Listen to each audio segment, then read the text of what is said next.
François-Louis Tessier de Fleury was a French nobleman who joined the Royal Army in 1768 and later volunteered to fight in the Continental Army during the American Revolutionary War. In America, he demonstrated his bravery at Piscataway in May 1777, after which he was appointed an officer of engineers. He fought at the Brandywine in September and was wounded at Germantown in early October. He served capably during the siege of Fort Mifflin, where he was wounded again in November. George Washington made him an assistant to Friedrich Wilhelm von Steuben at Valley Forge in the spring of 1778. He served during the Monmouth Campaign in June 1778 and fought in Rhode Island in August, while leading one of the attacking columns at Stony Point in July 1779. Fleury won an award for being the first attacker to enter the British bastion. Granted leave to return to France later that year, he returned to fight at Yorktown in October 1781. Back in the French army, he held commands in India and the Indian Ocean until 1790, when he returned to France. In the early part of the French Revolutionary War, he was badly wounded and later resigned from the army. He received a pension in June 1796 and died in 1799. The De Fleury Medal, named for Fleury, is awarded to outstanding members of the United States Corps of Engineers.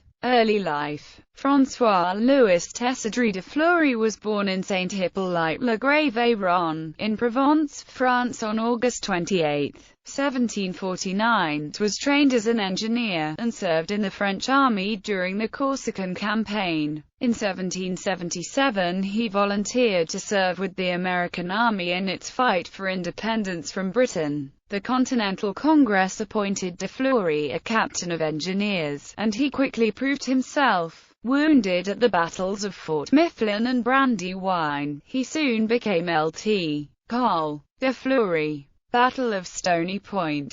But it was in the desperate Battle of Stony Point, New York, in 1779 that de Fleury's courage under fire won him the accolades of Congress. In June 1779, two small American forts were being established on the Hudson River at Stony Point and Verplancks Point, about 30 miles from Manhattan Island. A large British force easily captured both sites. The enemy began building a strong defensive perimeter around Stony Point. The point was actually a peninsula jutting nearly half a mile into the Hudson, tipped with rocky crags which shot up 150 feet above the river. On the landward side was swamp which flooded at high tide, sinking a causeway running to the shore under 2 feet of water and making the point an island. The formidable defense included several batteries partially connected by trenches, log and earth redoubts around the main fort, and a double abatis. It was called Little Gibraltar. General George Washington was disturbed by the capture of the two forts.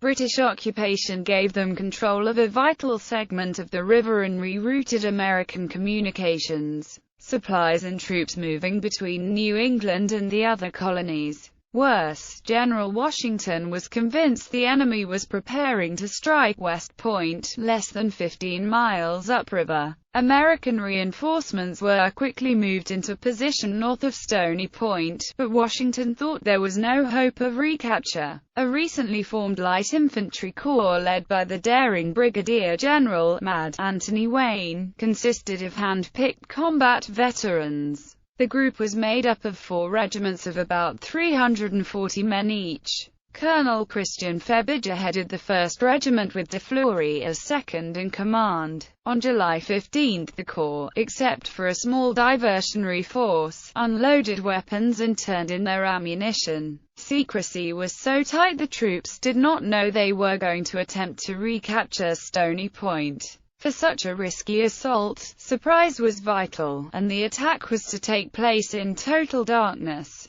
Fixed bayonets and hand-to-hand combat were the orders of the day. Wayne's column had no sooner sloshed into the waist-deep water before a British pickets sent up an alarm. During the fierce fighting, Wayne and Febbiger both suffered stunning head wounds. The Continentals scrambled up the rocky slope with de Fleury in the lead. First over the wall, de Fleury was followed by a wave of American bayonets. Rushing to the flagpole, de Fleury cut the British colours from their staff. In addition to the recapture of Stony Point, the defeat of the British fired the Americans' determination and lifted their morale, and it showed the enemy that the colonies had an able fighting force. So it was that on the 1st of October 1779, de Fleury stood before the Continental Congress to be praised for his valor at Stony Point by the men who had penned the Declaration of Independence, and would later sign the Constitution. For his intrepid behavior, the Continental Congress awarded a medal struck in his honor.